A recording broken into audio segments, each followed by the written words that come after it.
The command council chamber was cold. Hana stood in the center, surrounded by holographic projections of 7 Viral commanders. Each one had killed thousands in battle. Each one looked at her with contempt, curiosity, or calculation. High Executor Zavak spoke first. His voice was deep and carried the weight of absolute authority. You have violated the prison protocols. You have created unauthorized medical facilities. You have treated prisoners without permission. Each of these crimes carries immediate execution. Explain why you should live. Hana had spent the last hour thinking about what to say. She had considered begging for mercy. She had considered explaining the medical benefits of keeping prisoners healthy. She had considered appealing to their logic or their honor. In the end, she decided to tell them the simple truth. I can't explain why I should live according to your laws, Hana said. By your rules, I should die. But your rules are wrong. Several commanders made angry sounds. Zavak raised a hand for silence. You dare judge our laws, prisoner? Yes, Hana said simply. Your laws say that weakness should die. That mercy is worthless. That compassion is foolish. But I've kept over 300 prisoners alive in the last 6 months. I've treated 62 Viral guards who came to my clinic in secret. I've reduced death rates by nearly half. Your laws would have killed all those people. My way kept them alive. Which approach is actually stronger? Strength is not measured in preserved lives, Commander Vesh argued. He was younger than the others, a decorated war hero. Strength is the will to dominate, the power to crush enemies. Then you're weak, Hana said flatly. The chamber exploded in outrage. Weapons were drawn. Several commanders demanded her immediate execution. Thak stepped forward, his hand on his sidearm, but Zavak raised his hand again. Explain that statement, Zavak said dangerously. Carefully. Any fool can destroy, Hana said. It takes no skill to kill. Children can pull triggers, but to heal, to save, to take something broken and make it whole, that requires true strength. That requires knowledge, skill, patience, and will. You call yourself strong because you can end lives. I'm stronger because I can preserve them. You think yourself superior to us? Vesh demanded. No, Hana said. I think we measure different things. You measure strength in death. I measure it in life. Neither makes us superior, just different. Zavak leaned forward. You saved 62 of our guards? Yes. Why? Because they were sick and I could help. They are your enemies. They imprison you. They would kill you without hesitation if ordered. I know, Hana said. I helped them anyway. Why? Zavak asked again, genuinely trying to understand. Because I'm a doctor, Hana said. That's not conditional. I don't heal people because they're good. I don't heal them because they deserve it. I don't heal them because they're on my side. I heal them because they need healing. That's what it means to be a doctor. The chamber was silent. The Viral commanders looked at each other, confusion clear on their faces. This concept was alien to them. In their culture, loyalty was conditional. Trust was earned. Help was transactional. The idea of unconditional care made no sense. This is a weakness, one commander said finally. It can be exploited. Enemies will use your compassion against you. They already do, Hana agreed. You captured me.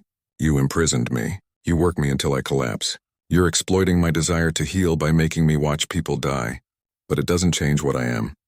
It just shows what you are. Thak spoke up. The prisoner mortality rate has decreased significantly.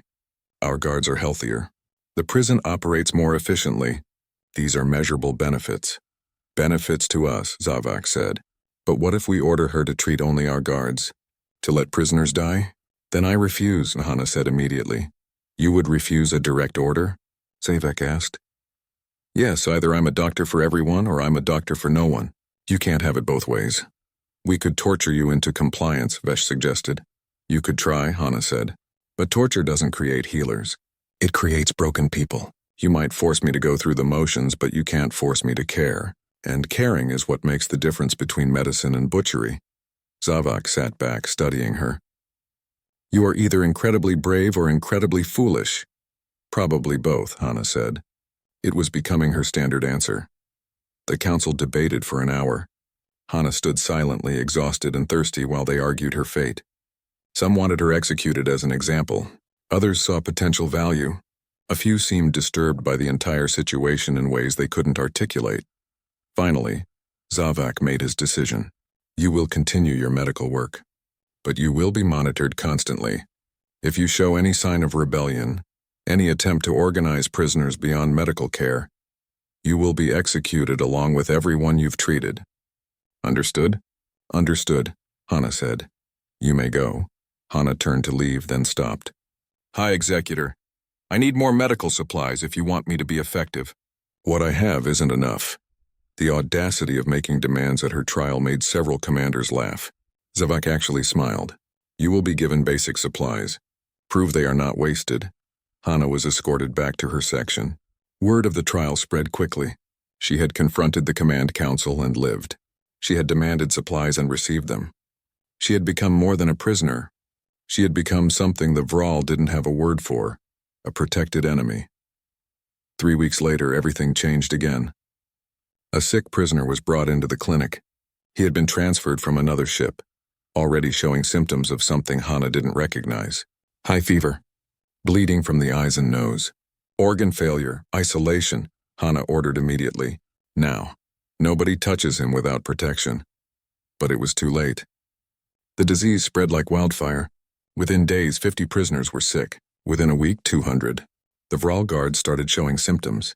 The disease didn't care about species or loyalty. It killed everyone equally. The Vral medical staff tried to contain it.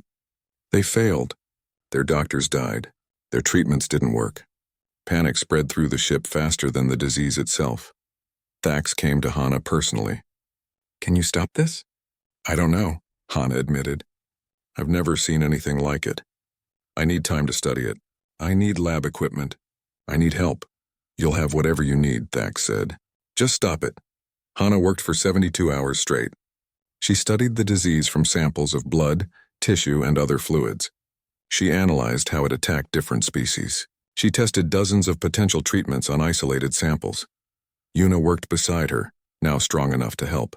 A human xenobiologist named Do-hyun, who had been captured 3 months ago, assisted with the analysis. Together they pieced together how the disease worked. It was a hemorrhagic fever, similar to diseases from Earth but adapted to affect multiple species. It attacked blood vessels, causing internal bleeding. It spread through contact with infected fluids. Without treatment, the mortality rate was 90%, but Hana found weaknesses. The disease was vulnerable to certain antivirals. It could be slowed with aggressive fluid replacement. Patients could survive if treated early and aggressively. She developed protocols for each species they had samples from. She trained every available person in proper quarantine procedures.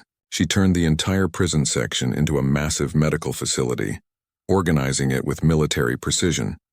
The death toll slowed, then stopped rising, then began to fall. Prisoners who should have died lived. Vral guards who were written off as terminal recovered. Hana saved 200 prisoners and 47 crew members. Among those crew members was Commander Vesh. He had been inspecting the prison when he contracted the disease. The Vral medical staff had given up on him, moving him to a room where the dying were left alone. Hana found him there by accident while searching for supplies. She dragged him back to her clinic and treated him with the same intensity she gave every patient. For 4 days, Vesh hung between life and death. Hana barely slept, monitoring his condition constantly. On the 5th day, his fever broke. When Vesh woke up, Hana was sitting beside his bed reading reports. He stared at her in confusion. Why? He asked weakly. You argued with me at the trial. I suggested torturing you. Why save me? Because you were sick and I could help, Hana said. What you said at the trial doesn't change that. But I would have let you die, Vesh said. If our positions were reversed, I would have walked past your bed without stopping. I know, Hana said. She looked at him with tired but kind eyes. That's the difference between us. You think strength is the ability to walk past suffering. I think strength is the inability to walk past it. Neither of us chose who we are, but we both have to live with those choices. Vesh said nothing. He spent the next week recovering in the clinic, watching Hana work. He saw her treat Vral and prisoners with equal care. He saw her collapse from exhaustion and get back up to check on patients. He saw her hold the hand of a dying prisoner, and then immediately treat a Vral guard without any change in her expression. He began to understand something that disturbed him deeply. This human wasn't weak. She was following a code as strict as any warrior's honor, but it was a code he had never encountered before. A code that said all life had value. That help should be unconditional. That mercy was not weakness but responsibility. The prison ship was called Harbinger of Silence. It was a fitting name because the screaming never stopped. Hana had been there for 3 weeks, and she had learned to tell different types of screams apart: pain, fear, despair. The D sounds were a constant background noise that the guards ignored. Completely, the ship held 2,000 prisoners from 12 different species. Most of them were dying slowly. The Vral gave them just enough food and water to keep working, but nothing else.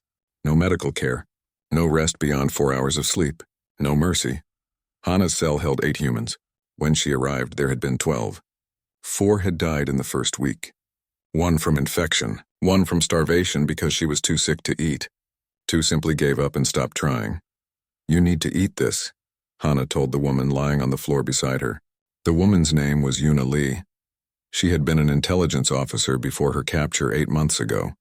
Now she was a skeleton with skin burning with fever from an infection in her leg. "Leave me alone," Yuna whispered. "Let me die." "No," Hana said firmly. She had saved half of her daily food ration, which was barely a handful of gray paste. "Eat, then I'll look at your leg again." "Why do you keep trying?" Yuna asked. "We're all going to die here anyway." "Maybe," Hana said, "but not today. Today you're going to eat and I'm going to treat that infection, and you're going to live 1 more day. Tomorrow we'll do it again." Yuna took the food with shaking hands. "You're crazy." "People keep telling me that," Hana replied. The infection in Yuna's leg was getting worse. Hana had managed to clean it and keep it from spreading, but without antibiotics it was only a matter of time. She needed medicine. Real medicine. And that meant taking a terrible risk. That night, during the 2 hours when the guards changed shifts and the surveillance was weakest, Hana made her way through the ship. She had been watching the patterns for weeks, memorizing guard routes and camera positions. The other prisoners had told her she was insane to try moving around. Anyone caught outside their cell during rest period was executed immediately, but Yuna was dying, and Hana had made a promise to herself. No more deaths if she could prevent it. She found what she was looking for in the waste processing area. The ship's recycling systems turned organic waste into fertilizer for the Vral's food production. But the process created heat and moisture, perfect conditions for growing mold. And where there was mold, there might be something useful. Hana spent 2 hours in the dark, collecting samples of different molds and fungi growing in the damp corners. She knew it was a long shot. Penicillin had been discovered by accident on Earth, but that didn't mean she could recreate it in a prison ship. Still, she had to try. She made it back to her cell just before the guards returned. Her cellmates stared at her like she had returned from the dead. "Where did you go?" one of them asked. "Pharmacy," Hana said with a tired smile. She began the careful work of cultivating the mold samples, using scraps of food and drops of water.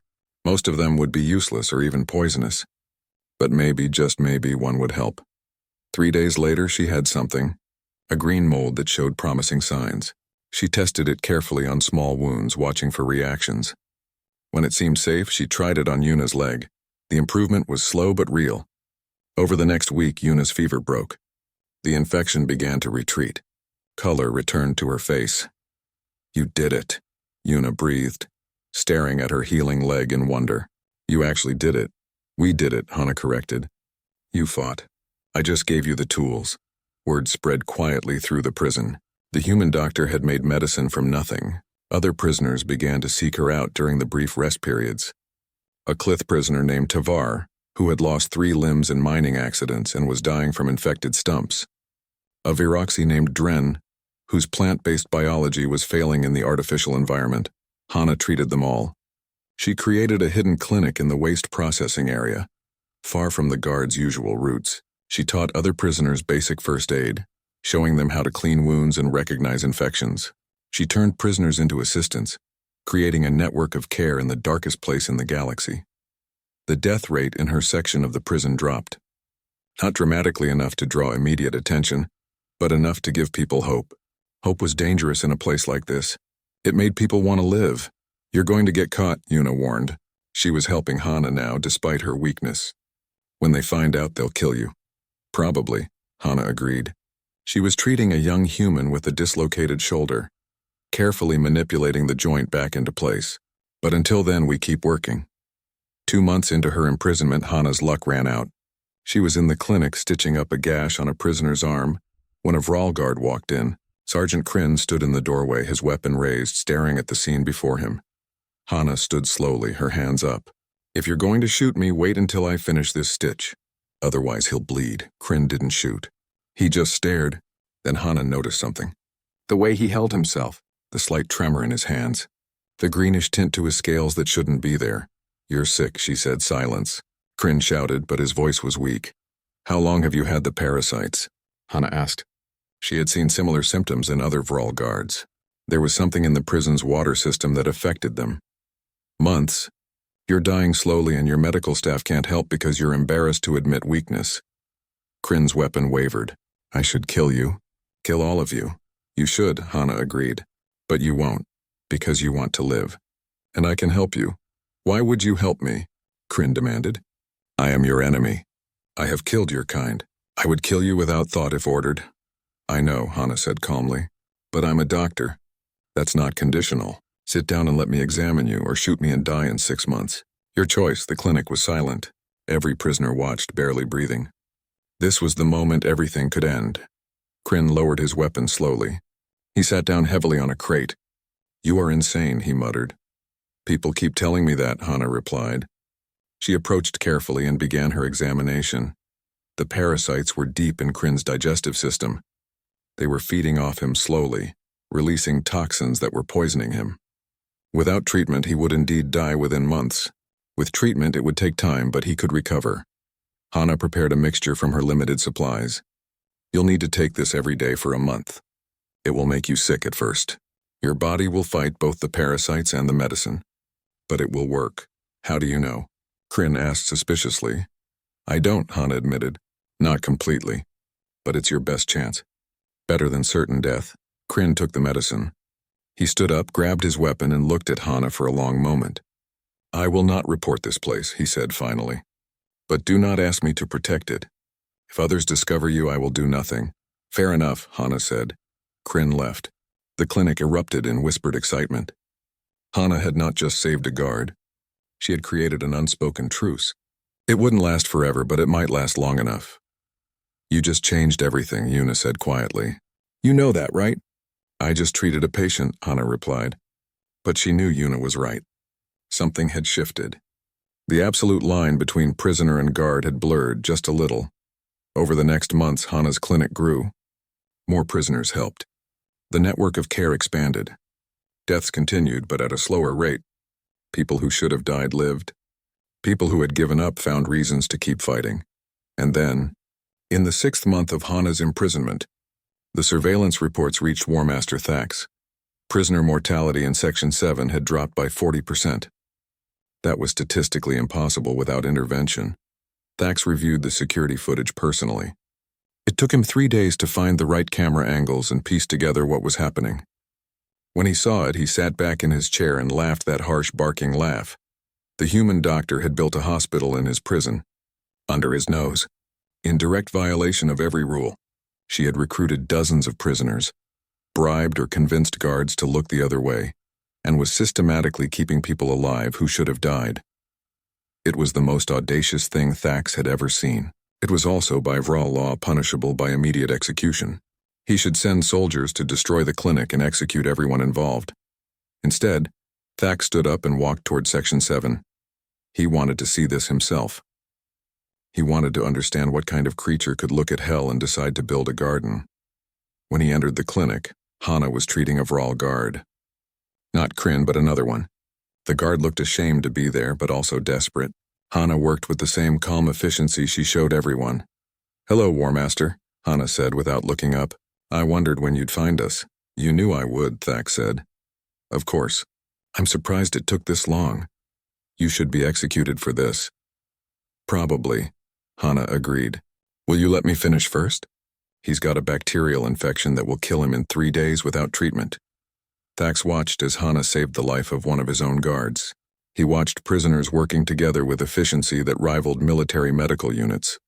He watched hope, which should not exist in this place, burning bright in the darkness. "Come with me," Thax ordered. "Now." The explosions were getting closer.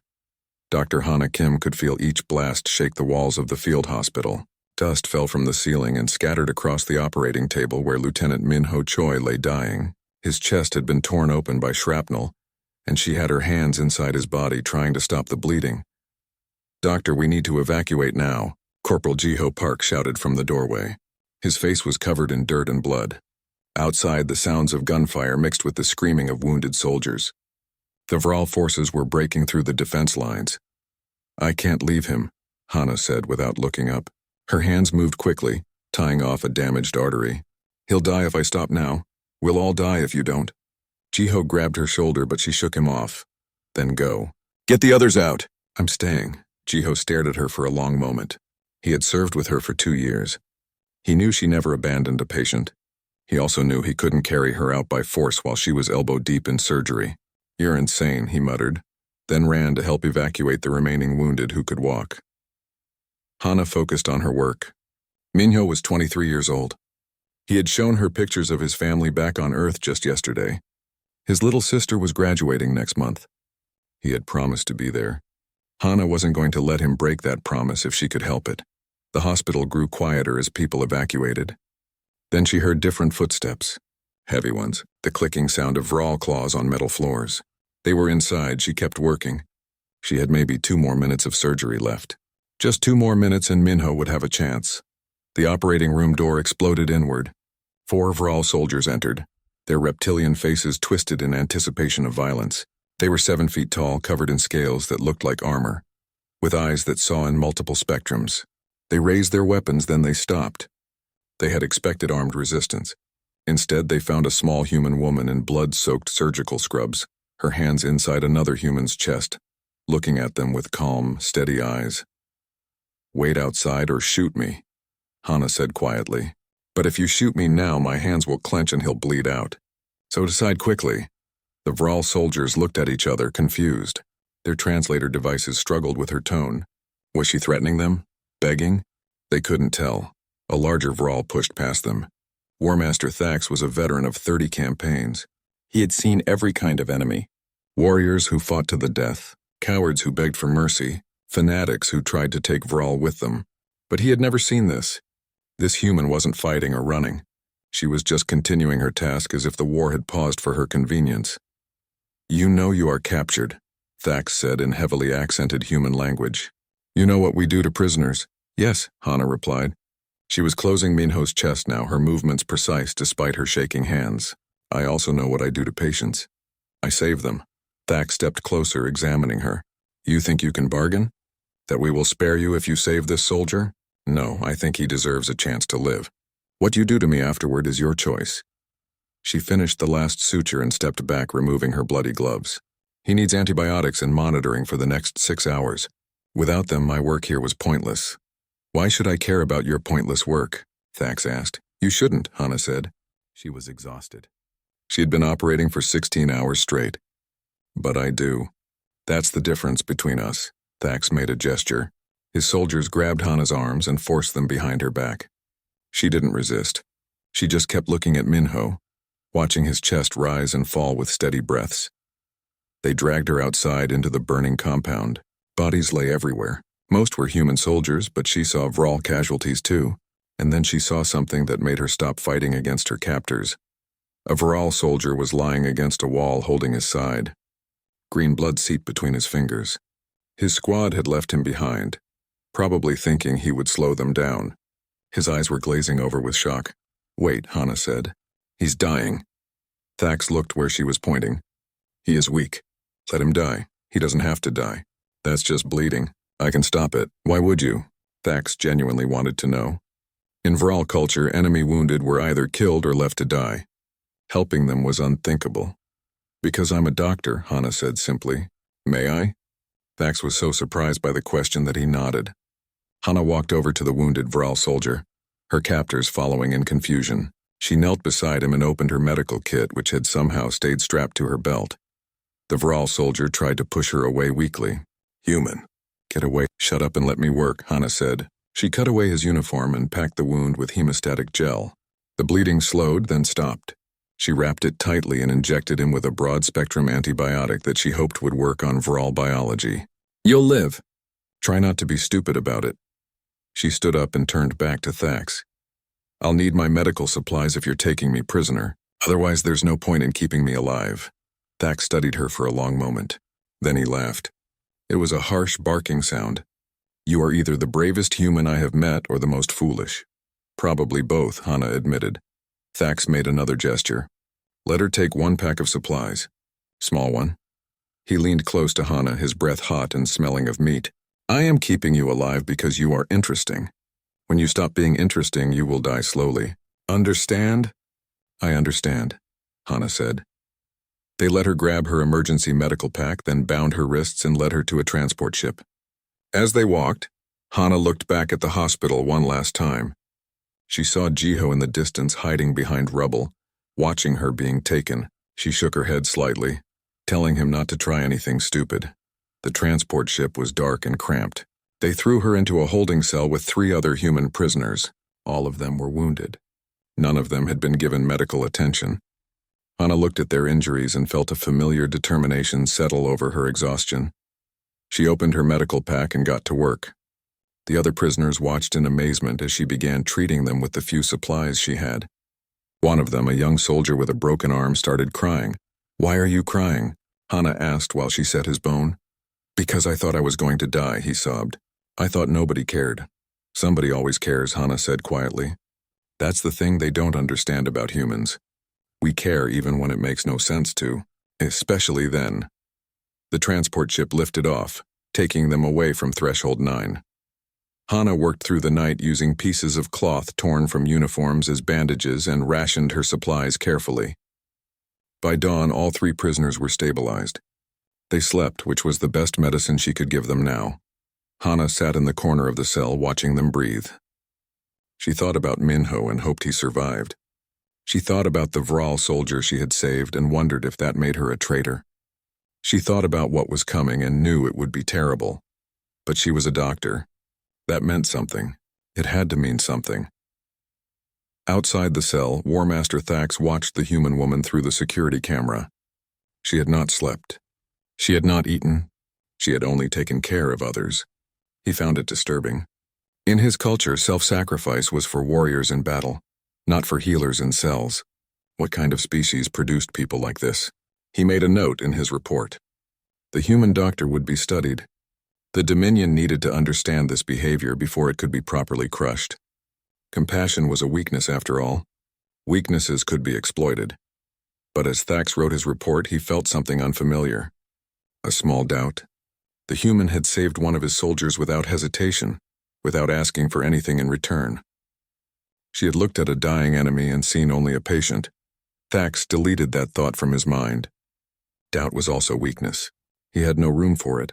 The transport ship jumped to hyperspace, carrying Hana Kim into the heart of the Vral Dominion.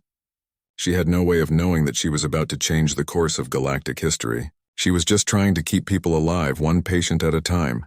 That would turn out to be enough. The transfer ship carrying Hana was attacked 3 hours into its journey.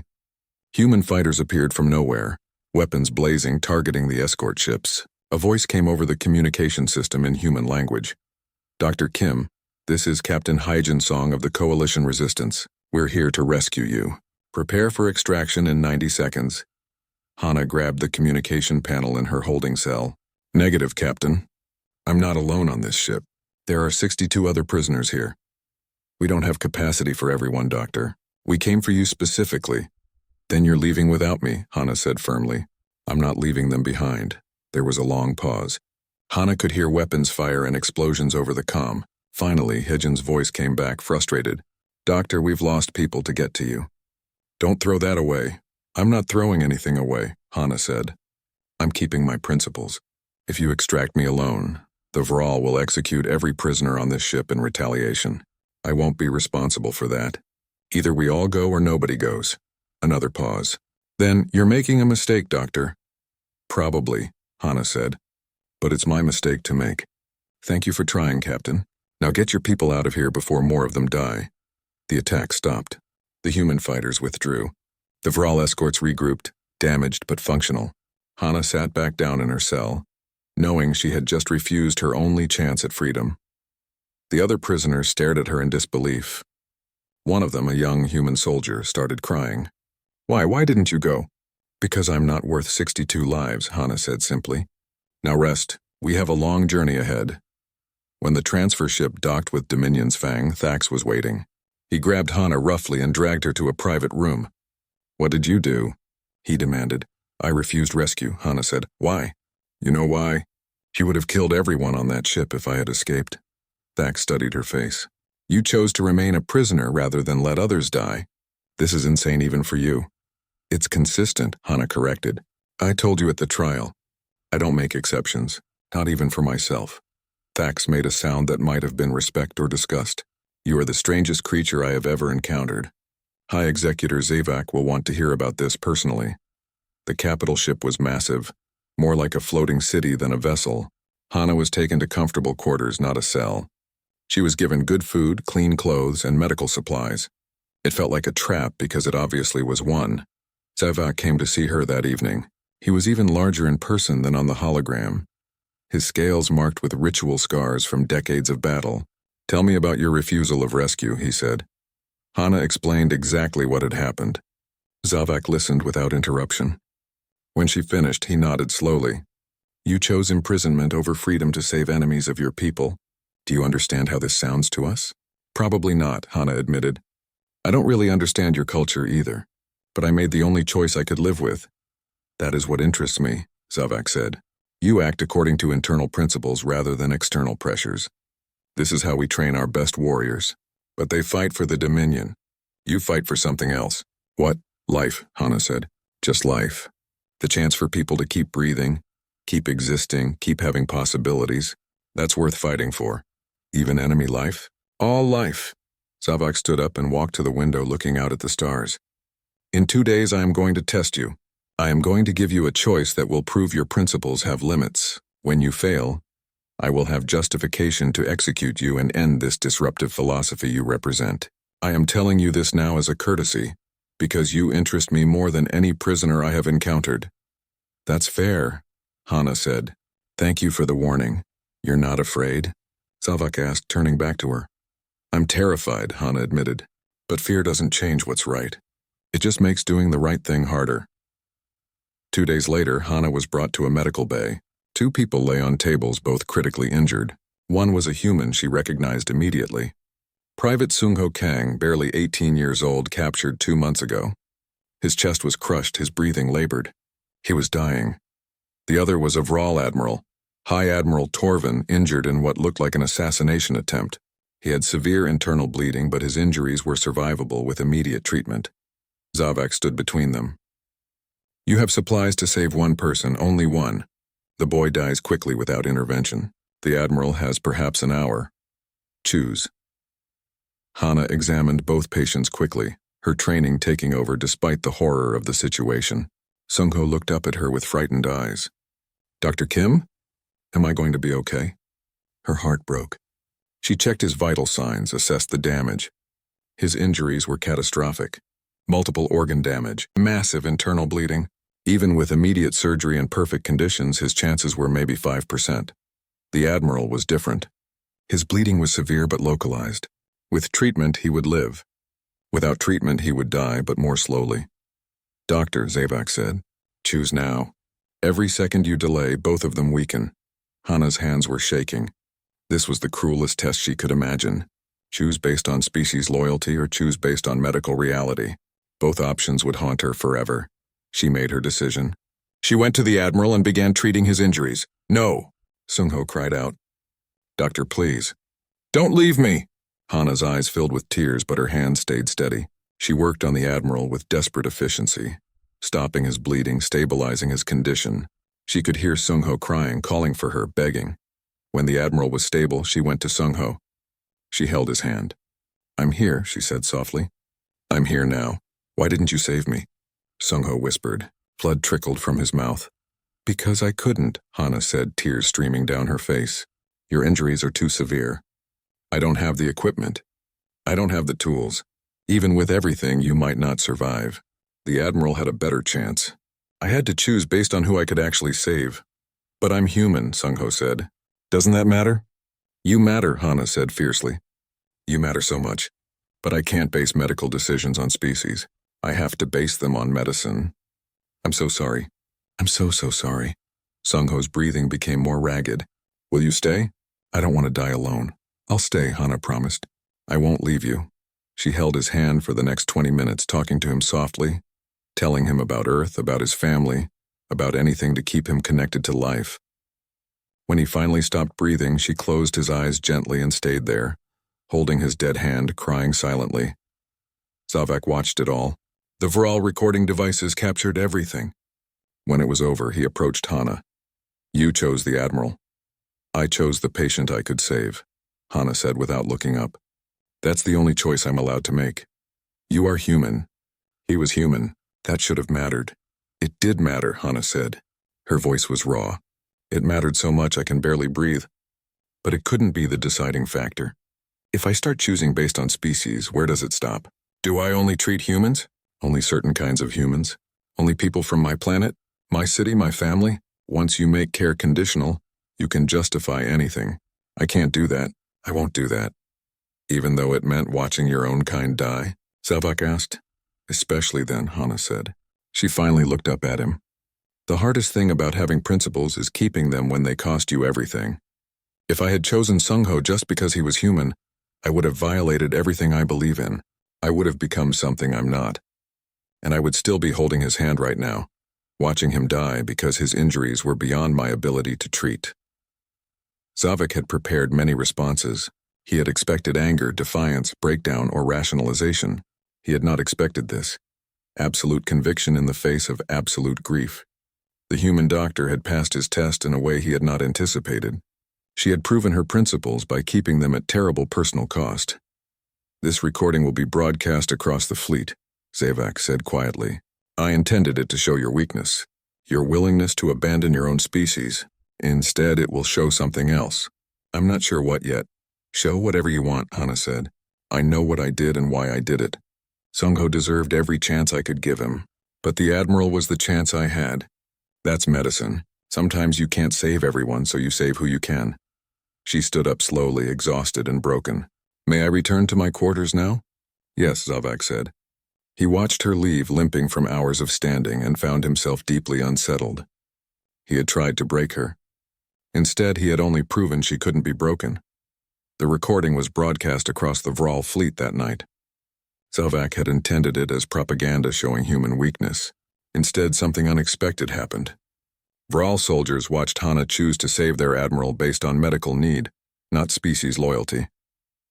They watched her hold a dying human's hand and stay with him until the end, crying openly but never breaking. They saw something they didn't have a word for: principled compassion. The absolute commitment to care for all life equally, even at terrible personal cost. Some found it weak, but others found it disturbing in a different way. It challenged assumptions they had held their entire lives. The rebellion started in Medical Bay 7. Prisoners and guards who Hana had treated barricaded the doors and took defensive positions. They weren't trying to escape.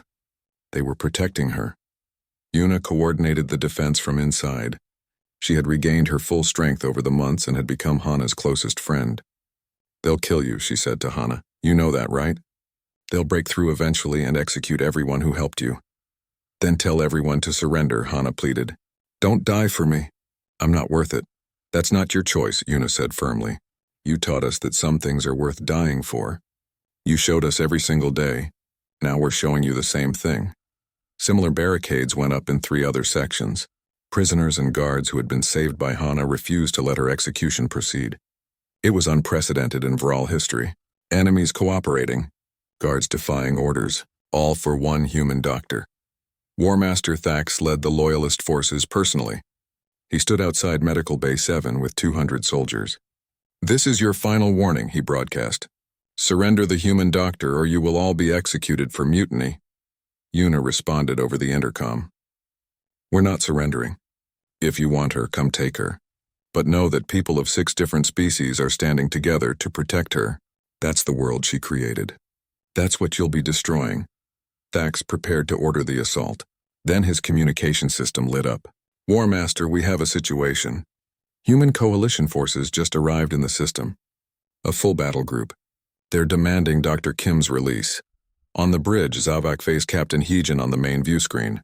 Behind her ship, 30 human warships waited in formation. It was the largest human force seen in this sector since the war began. Release Dr. Hana Kim immediately, Heejin demanded, or this becomes a shooting war. You're outnumbered 3-1, Zavak said calmly. This is suicide. Probably, Heejin agreed. But she stayed to protect 62 prisoners. We can stay to protect her. That's what humans do. We don't leave our people behind, and she's become more than just a doctor. She's become what we aspire to be. Zavak could destroy the human fleet. He had the firepower. But it would cost him ships he couldn't afford to lose. And it would make the human doctor a martyr. Her death would inspire more resistance than her life ever could. Before he could respond, another communication came through. This one was internal. Commander Vesh, along with 12 other Viral officers, broadcast from their ships. High Executor, we are formally requesting asylum with the Human Coalition. We no longer support the Dominion's policies regarding prisoners and medical care. The human doctor has shown us a different path. We choose to follow it. The bridge was silent. For all officers, defecting was unthinkable. It had never happened in the 1,000-year history of the Dominion. And they were doing it publicly in front of the entire fleet. You're traitors, Zavak said, his voice cold. Perhaps, Vesh replied. Or perhaps we're finally understanding what true strength is. The doctor faced her death with dignity. She kept her principles at terrible cost. She showed us that compassion is not weakness but the highest form of courage. We cannot continue to serve a system that would execute someone like that. Zavak looked at the tactical display, human forces at his front. Internal rebellion behind him. Officers defecting publicly. All because of one human doctor who refused to compromise her principles. Status of the Medical Bay rebellions? He asked. All sections still barricaded, sir. Prisoners and guards refuse to surrender. They say they'll die before they let the doctor be executed. Zavak made a calculation. He could win this fight. He could destroy the human fleet, crush the rebellions, execute everyone involved. But the cost would fracture the Dominion. Word would spread. More would defect. The human doctor's death would prove her right more effectively than her life ever could. He had been outmaneuvered. Not by weapons or tactics, but by an idea. The idea that all life had value. That care should be unconditional. That mercy was strength, not weakness. It was an idea that infected everyone who encountered it. Stand down, Zavak ordered. All forces stand down, sir. Thax asked in confusion. Release the human doctor. Let her go. The bridge erupted in protests. Zavak silenced them with a gesture. This is not surrender. This is strategy. Let them have their symbol. Let the defectors go. We will rebuild our principles on a stronger foundation, but not today. Today we cut our losses. He turned back to Heejin. You may have Dr. Kim and all prisoners currently on Dominion's Fang. The defecting ships may leave unmolested. In exchange, you will withdraw from this system immediately and never speak of this incident.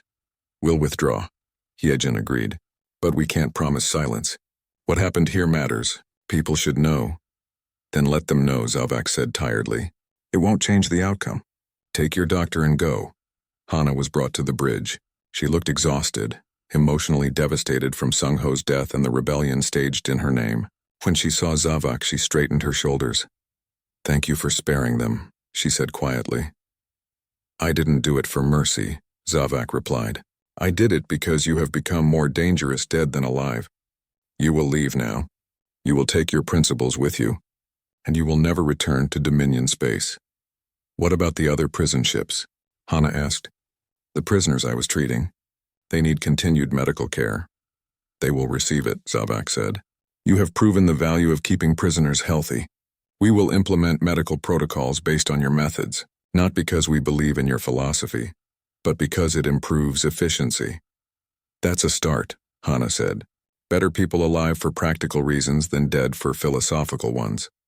She was escorted to a shuttle with Yuna, Do-hyun, and 53 other prisoners from the rebellions.